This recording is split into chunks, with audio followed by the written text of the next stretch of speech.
Hi, my name is Joseph Caleb Conthu, and I'm going to be talking to you about cell respiration. Cell respiration is how we derive energy, chemical energy from the food that we eat, specifically glucose, and then and then how we take ATP from that one glucose molecule. Um, so there's three stages in cell respiration. First is glycolysis.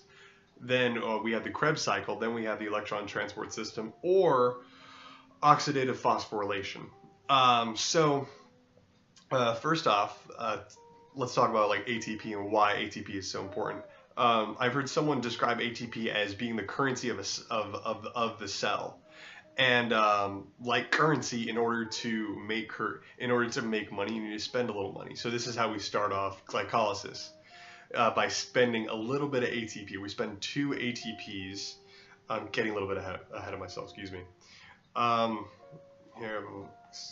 Okay, there it is. Okay, the currency of a cell. Okay, so then ATP. So let's talk about the structure of ATP and how it really looks. If you can imagine um, an antidronous base, excuse me, sorry, that's the adenine, and then you have the sugar, which is the ribose.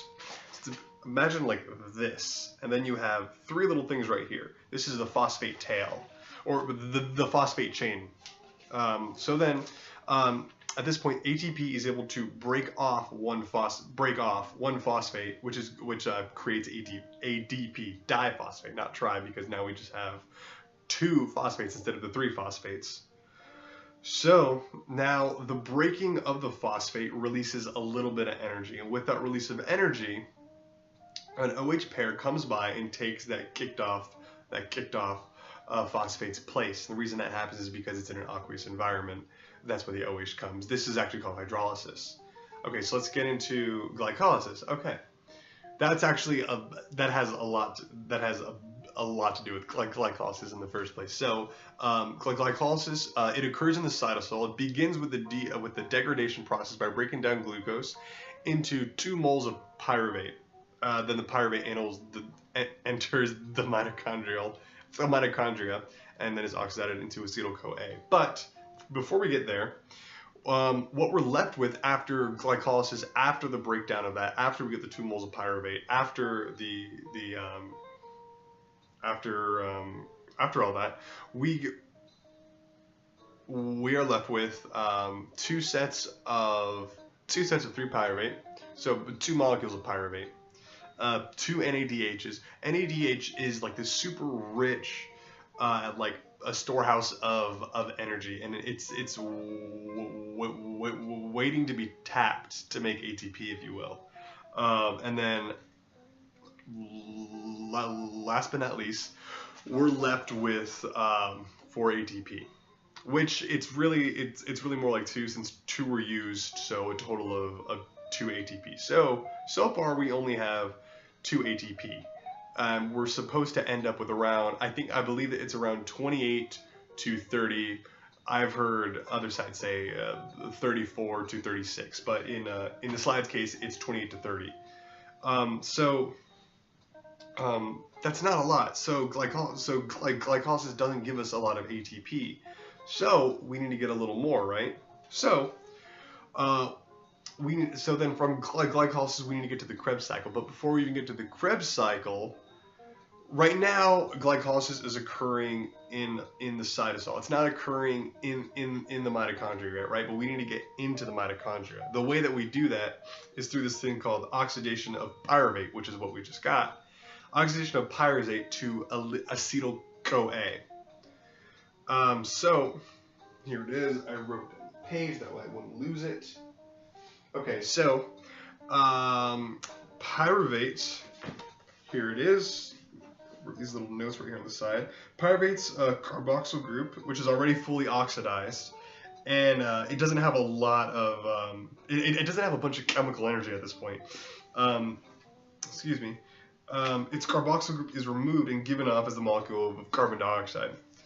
This is the first step where CO2 is released during respiration.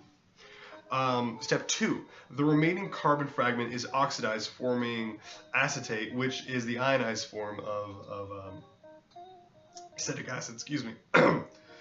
The extracted electrons are then transferred to NAD+, which is the storing energy in the form of NADH. Finally, step 3. Finally, coenzyme A, a sulfur-containing compound,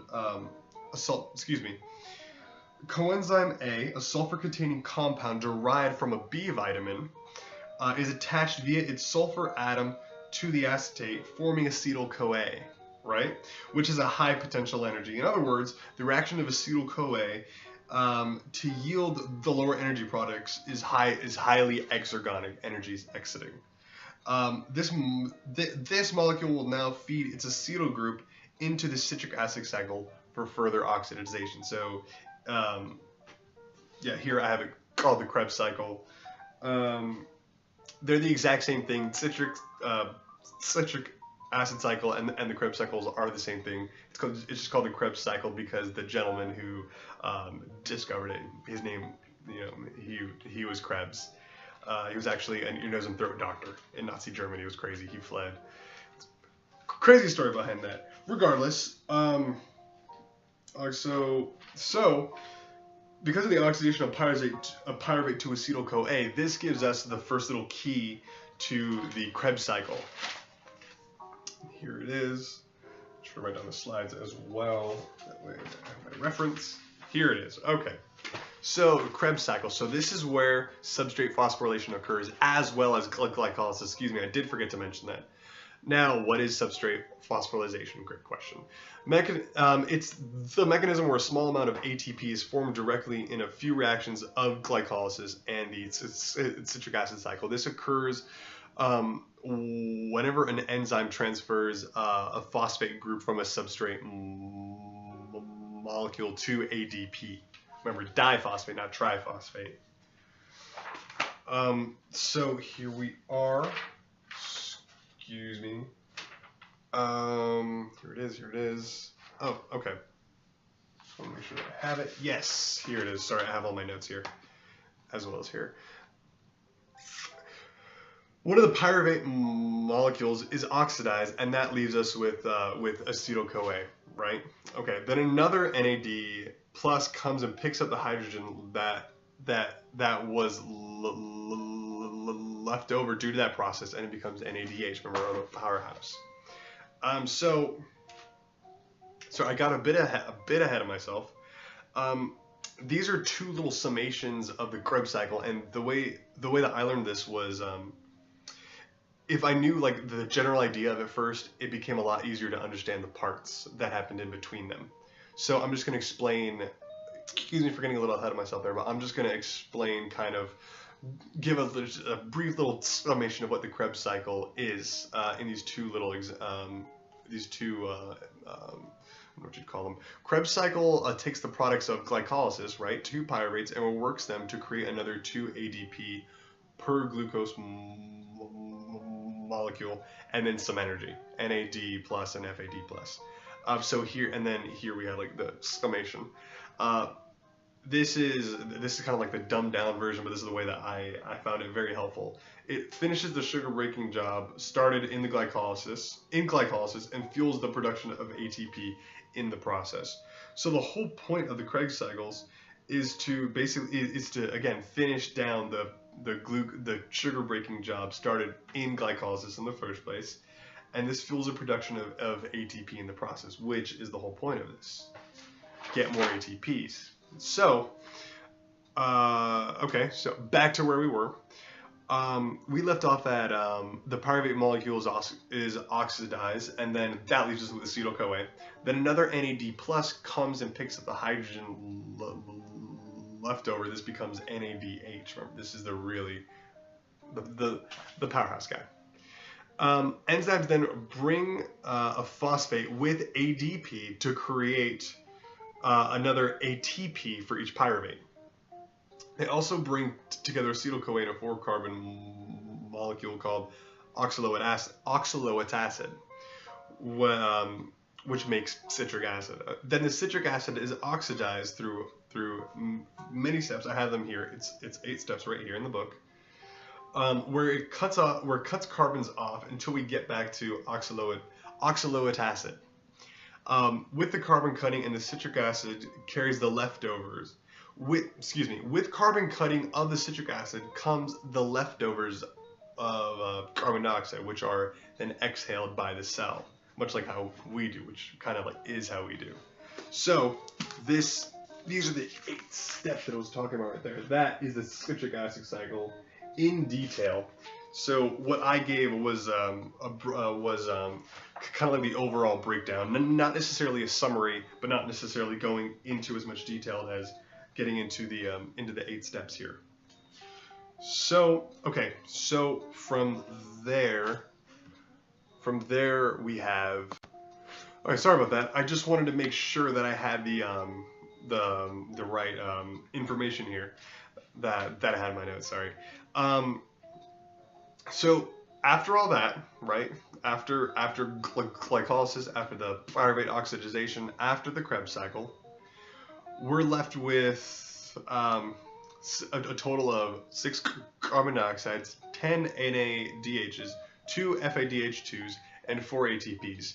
So we're supposed to have from 28 to 30 ATPs by the end of the cell respiration. So we don't even have nearly as much as we need. But the next step is actually where it all kicks in, and it's where we get the rest of our ATPs.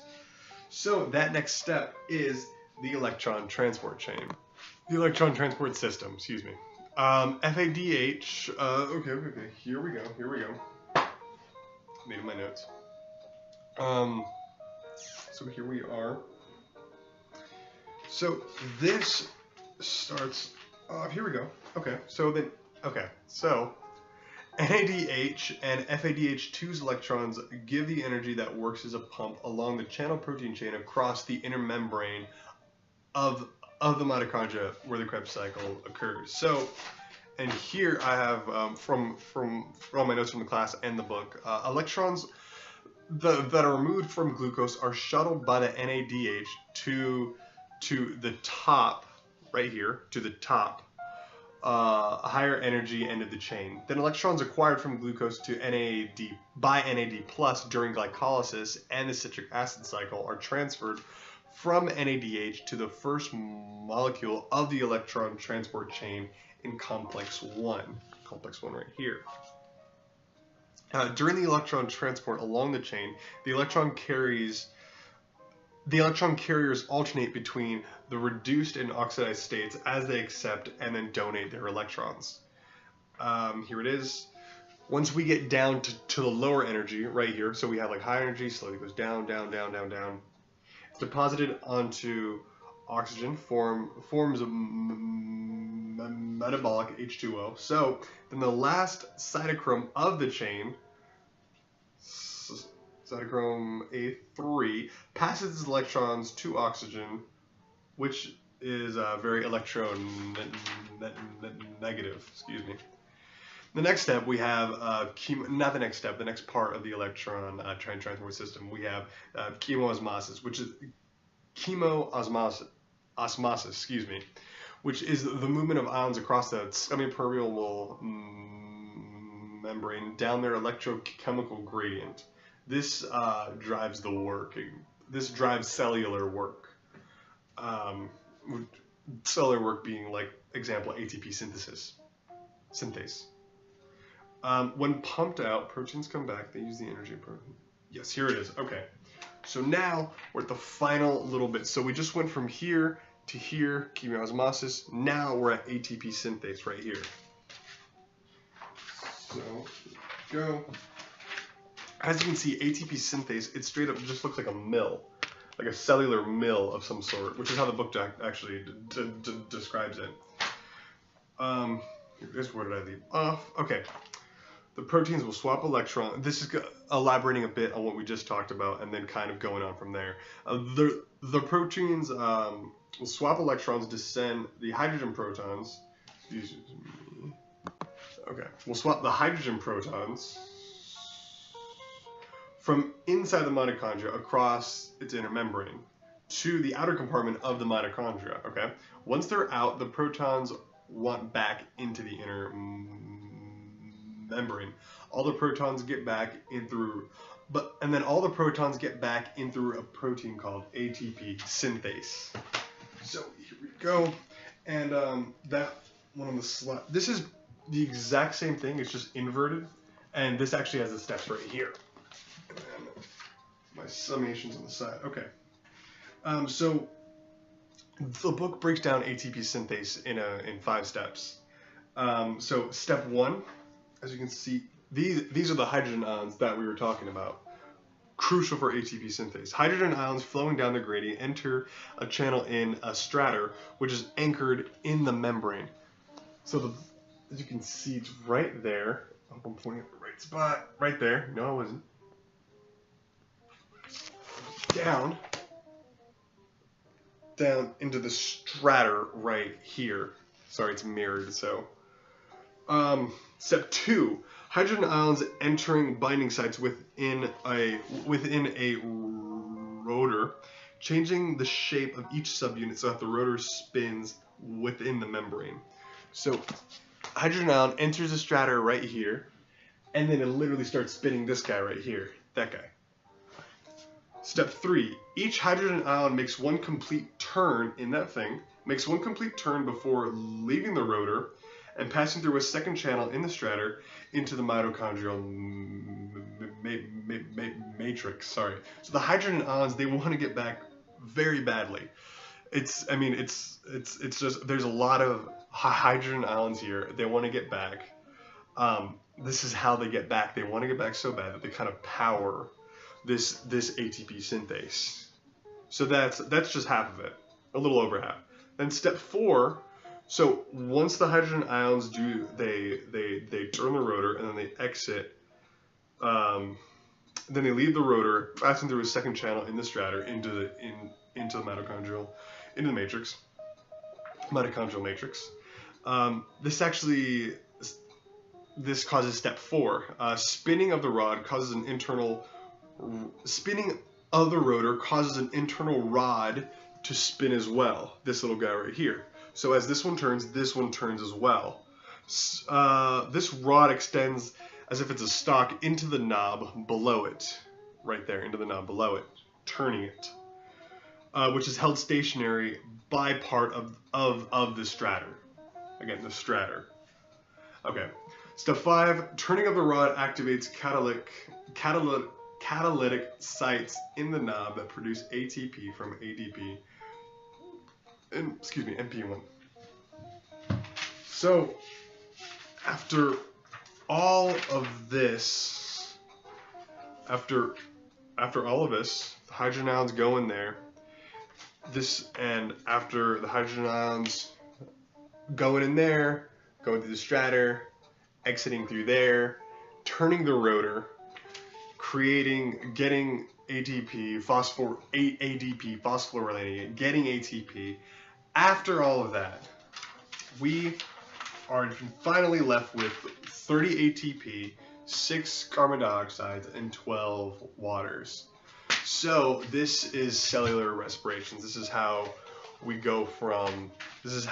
went from glycolysis giving us 2 ATP to the Krebs cycle giving us 2, then finally to the electron transport system, which gave us like 26, I believe. Yes, so that was cellular respiration. Thank you very much.